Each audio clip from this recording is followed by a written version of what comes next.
अस्सलाम वालेकुम। हुकूमत बमुकाबला सुप्रीम कोर्ट, सुप्रीम कोर्ट बमुकाबला सुप्रीम कोर्ट, ये महाजराई अभी तक जारी है और रोज़ बरोज़ ऐसे वाक़यात हो रहे हैं, ऐसी चीज़ें सामने आ रही हैं कि ये जो लड़ाई है, ये जो तनाज़े है, ये शिद्दत पकड़ता हुआ नज़र आ रहा है। और इस सारे मंज़रनामे को समझने के लिए हम जो है अपना जो एक तारीख़ी वाक़यात हैं हमारी अदलिया के, अदालती तारीख़ के, हम उनके ऊपर नज़र डाल रहे हैं। और इस सिलसिले में मैं ये तीसरी वीडियो कर रहा हूँ। एक वीडियो पार्ट 2 आ चुका है इसका। पहली वीडियो में हमने वो सारा मंजरनामा देखा था कि नवाज शरीफ ने 1997 में अदलिया के साथ लड़ाई को कैसे शुरू किया था। उसके लिए हमने वो सारा जो उसका बैकग्राउंड बताया था कि नवाज शरीफ को क्यों जरूरत पड़ी थी ऐसा करने की, और क्या वो ताकत थी, क्या मुहर्रिकात थे उसके पीछे कि वो अदलिया को फतेह करना चाहते थे। तो इस सिलसिले में 2 वीडियोस हो चुकी हैं।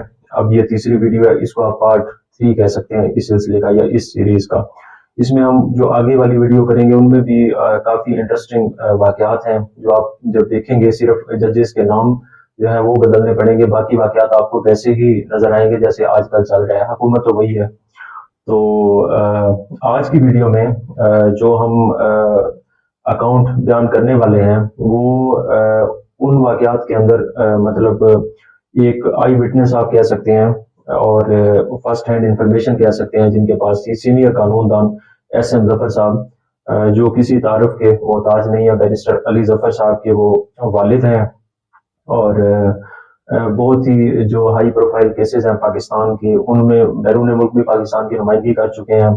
अयूब खान की कैबिनेट का हिस्सा भी रहे हैं और सेनेटर भी रहे हैं।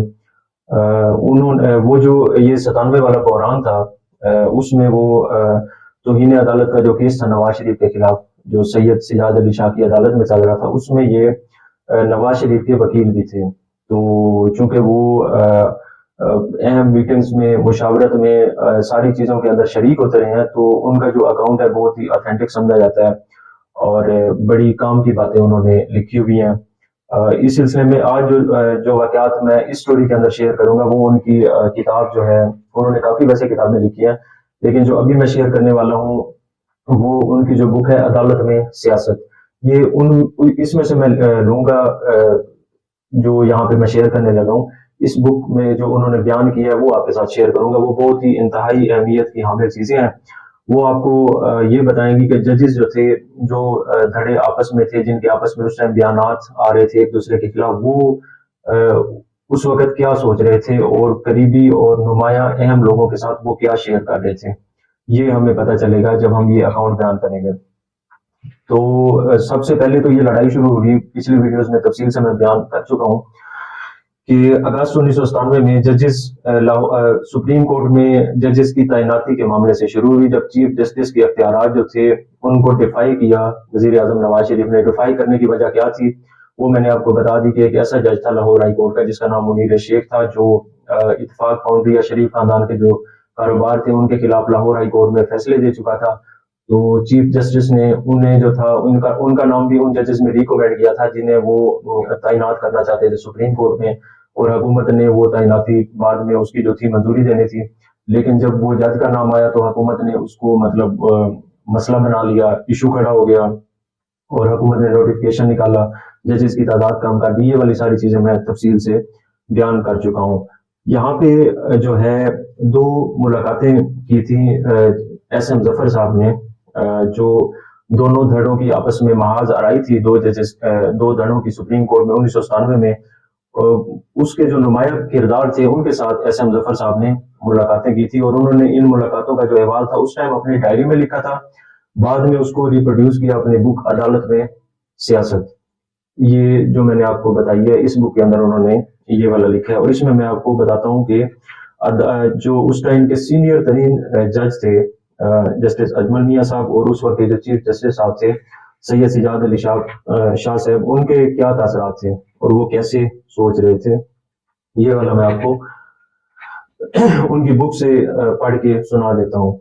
उन्होंने लिखा है सफा 37 के ऊपर, उन्होंने बताया है कि 13 अक्टूबर को उन्होंने चीफ जस्टिस सैयद सिजाद अली शाह साहब के साथ उनके चैम्बर में उनसे मुलाकात की थी और इस मुलाकात का खुलासा उन्होंने अपनी डायरी के अंदर लिखा था और उसको इन्होंने यहाँ किताब के अंदर भी उसको शाया किया।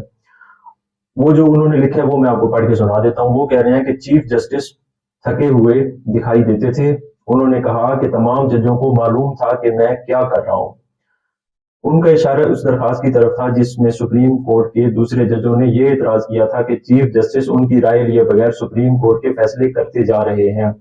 کیونکہ جو دیگر ججز تھے وہ پچھلی سٹوری میں آپ کو بتا چکا ہوں, انہوں نے جو اختلافی آوازیں تھی اپنے چیف جسٹس کے فیصلوں کے خلاف, ان کے جو اختیارات وہ استعمال کر رہے تھے سپریم کورٹ کے چیف جسٹس کی حیثیت سے, انتظامی اختیارات, اس کے اوپر انہوں نے اعتراضات اٹھانا شروع کر دیے تھے. اور جب ججز سپریم کورٹ کے ججز کورٹ کے اندر سے آوازیں اٹھنا شروع ہو جاتی ہیں تو جو سیاسی قوتیں ہوتی ہیں وہ اپنے اپنے فائدے کے لیے, مفادات کے لیے ان کو استعمال کرتی ہیں. یہ پچھلے دور کے اندر بھی یہی ہوا تھا. تو انہوں نے کہا کہ جسٹس ارشاد حسن جو ہیں وہ یہ اس ٹائم کے جو جج تھے سپریم کورٹ کے, ان کو سپریم کورٹ لانے کا سبب میں تھا. جسٹس اجمل میاں جو کر رہے ہیں, جو کچھ کر رہے ہیں وہ میری سمجھ سے باہر ہے. جسٹس اجمل میاں جو کچھ کر رہے ہیں وہ میری سمجھ سے باہر ہے. یہ جسٹس اجمل میاں جو تھے یہ اس ٹائم کے جو تھے جسٹس سجاد علی شاہ صاحب جو چیف جسٹس تھے, ان کے بعد سینئر ترین جج تھے. اور یہ ان سینئر تین ججز میں شامل تھے جن کو بے نظیر بھٹو نے 1994 میں نظر انداز کر کے سید سجاد علی شاہ صاحب کو چیف جسٹس لگایا تھا.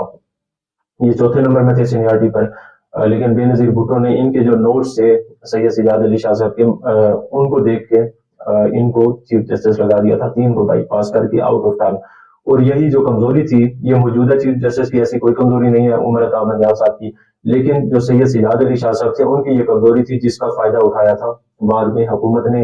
اور ان کے جو ججز تھے جو جن کو مطلب ان سے کوئی شکوہ یا اس طرح کی چیز تھی, شکایت تھی, تو وہ بھی اس میں جو ہے اس چیز کو نمایاں کرنے میں اور اس کا فائدہ اٹھانے میں بعد میں کامیاب ہو گئے.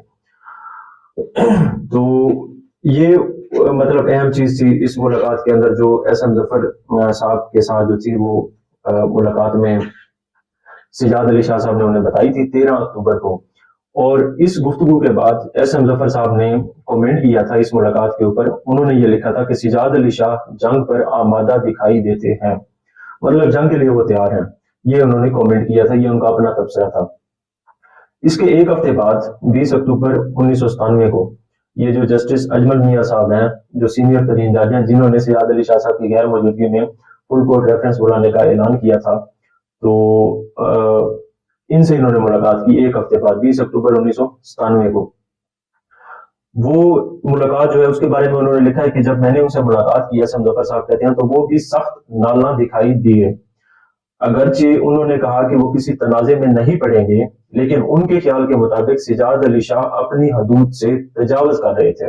جیسے آج کل کے جو ہمارے ججز ہیں جو ون مین شو, امپیریل سپریم کورٹ, جو ایگو ایشوز اور چیف جسٹس کے جو اختیارات ہیں اس کے بارے میں کہہ رہے ہیں, جو 7 ججز میں سے اکثر ہیں جن کے نوٹس آ چکے ہیں کہ یہ جو ہمارے موجودہ چیف جسٹس صاحب ہیں وہ اپنی حدود سے تجاوز کر رہے ہیں, اپنے نوٹس میں کہہ رہے ہیں کھلم کھلا. تو یہی بات جو تھی وہ کر رہے تھے جسٹس اجمل میاں جو کہ اس ٹائم سینئر ترین جج تھے سجاد علی شاہ صاحب کے بعد. انہوں نے یہاں پہ بڑی اہم بات کی, اس کا تھوڑا سا مجھے پس منظر بھی بتانا پڑے گا. انہوں نے کہا کہ 20 مارچ 1996 کے فیصلے میں ان کی جانب سے ایک پیراگراف یہ بھی درج تھا کہ سینیارٹی کا اطلاق چیف جسٹس کے عہدے پر بھی ہوگا, لیکن چیف جسٹس سجاد علی شاہ کے اصرار پر کہ فی الحال اس مسئلے کو نہ اٹھایا جائے وہ پیراگراف 20 مارچ کے فیصلے سے حذف کر دیا گیا. اب یہ بڑی اہم بات ہے, یہ جو 20 مارچ 1996 کے فیصلے کی بات ہو رہی ہے, یہ اس کے اوپر میں نے علیحدہ سے کام کیا. یہ 20 مارچ 1996 کے جس فیصلے کا یہاں پہ جس کی جانب اشارہ ہے, یہ الجہاد ٹرسٹ کیس کا فیصلہ ہے جسے ججز کیس بھی کہا جاتا ہے. یہ فیصلہ 20 مارچ 1996 کو جسٹس سجاد علی شاہ صاحب نے ہی دیا تھا, ان کی سربراہی میں سپریم کورٹ نے دیا تھا. اور اس کے اندر سینیارٹی کا اصول طے کر دیا گیا تھا کہ جو سینئر ترین جج ہوگا وہی جو ہوگا ہائی کورٹ کا یا سپریم کورٹ کا چیف جسٹس بنے گا. اور مزے کی بات یہ ہے کہ جس جج نے دیا تھا سجاد علی شاہ صاحب نے وہ خود آؤٹ آف ٹرن آئے تھے یہاں پہ سپریم کورٹ کے اندر. تو یہ جو جسٹس اجمل میاں ہیں اور جو دوسرے کچھ ججز تھے سپریم کورٹ کے اندر, انہوں نے کہا تھا کہ مطلب کہنے کا مطلب یہ ہے کہ وہ یہ کہنا چاہتے ہیں کہ اس کا اطلاق سید سجاد علی شاہ صاحب پر بھی ہونا چاہیے تھا, کیونکہ وہ بھی آؤٹ آف ٹرن جو تھے وہ بنے تھے چیف جسٹس صاحب. تو چونکہ انہوں نے سینیارٹی کا اصول طے کر دیا ہے اور یہ ابھی تک چل رہا ہے, تو اس کے اوپر ان کے اوپر بھی اطلاق ہونا چاہیے تھا. اور یہ یہاں پہ جو ایس ایم ظفر کے ساتھ گفتگو کر رہے ہیں इसी चीज की जानिब वो इशारा कर रहे हैं। और इसके ऊपर जो है मतलब वो कह रहे हैं कि इसको हज़फ कर दिया गया, हज़फ कर दिया गया पैराग्राफ। आजकल भी हमारे जजेस कह रहे हैं, जैसे जस्टिस अतर मिनल्ला साहब ने कहा कि उन्होंने जो इलेक्शन का केस चल रहा है सुमो मोटो, उसके अंदर उन्होंने कुछ सवालात उठाए थे कि असम्बली जो है टूटी गई, उसका मोटिव भी चेक करना पड़ेगा, इस तरह की चीजें थी। और चीफ साहब ने कहा था कि हम इसको ऑर्डर में शामिल करेंगे, लेकिन बाद में वो ऑर्डर के अंदर नहीं था। तो ये देखें, वहां पे भी ये वाली बात हो रही है। वो कहते हैं जी पैराग्राफ हमने जो दिया था वो सजाद अली शाह साहब ने उसको हज़फ कर दिया था। तो जस्टिस अजमल मियां ने चूंकि पिछली वीडियो में मैंने आपको बताया था कि 3 दिन के दौरे पर सैयद सजाद अली शाह साहब जो थे वो चले गए सऊदी अरेबिया, वो 3 दिन के दौरे पर वहां गए, तो इन्होंने फुल कोर्ट बुला ली पीछे से अजमल मियां साहब ने। इन्होंने उसके ऊपर भी एहसन जफर से जब गुफ्तगू की थी तो उसके ऊपर भी बात की थी। उन्होंने कहा है कि अजमल मियां ने कहा कि जजों की मीटिंग बुलाने से उनका मकसद सिर्फ इतना था कि अहम फैसले जजों की मीटिंग में तय होने का असूल और तरीकाकार वजह किया जाए। जैसा कि आजकल मुतालबा चल रहा है कि नए रूल्स बनने चाहिए, मीटिंग होनी चाहिए, और काफी अरसे से नहीं बुलाई जा रही। जो कोर्ट कवर करने वाले साफी हैं वो भी इसी चीज को रिपोर्ट कर रहे हैं। तो आप देखें, सिर्फ जजेस के जो नाम है वो तब्दील होते हैं, बाकी मामला वैसे के वैसे थे। जो 97 में थे वो 2023 में वही चल रहा है। तो ये जो मुलाकात थी, ये दोनों मुलाकातें मैंने आपको बता दी हैं। उसमें से सिर्फ अहम अहम जो नकात हैं वो आपको बताए हैं, उनका पस मंजर भी बता दिया है। इस मुलाकात के बाद एस.एम. जफर साहब कहते हैं कि मैंने अपनी डायरी में लिखा कि सुप्रीम कोर्ट के जजों का इत्तेहाद पारा पारा होता दिखाई देता है, उनके दरमियान फॉल्ट लाइन नुमाया होती जा रही है। तो ये जो थी लड़ाई जो थी जैसे जैसे आगे बढ़ रही थी 1997 वाली, वैसे वैसे उसका हम अहवाल दे रहे हैं। ये चूंकि एक बहुत ही ऑथेंटिक अकाउंट था, तो ये उस लड़ाई के हवाले से शेयर करना इंतहाई जरूरी था।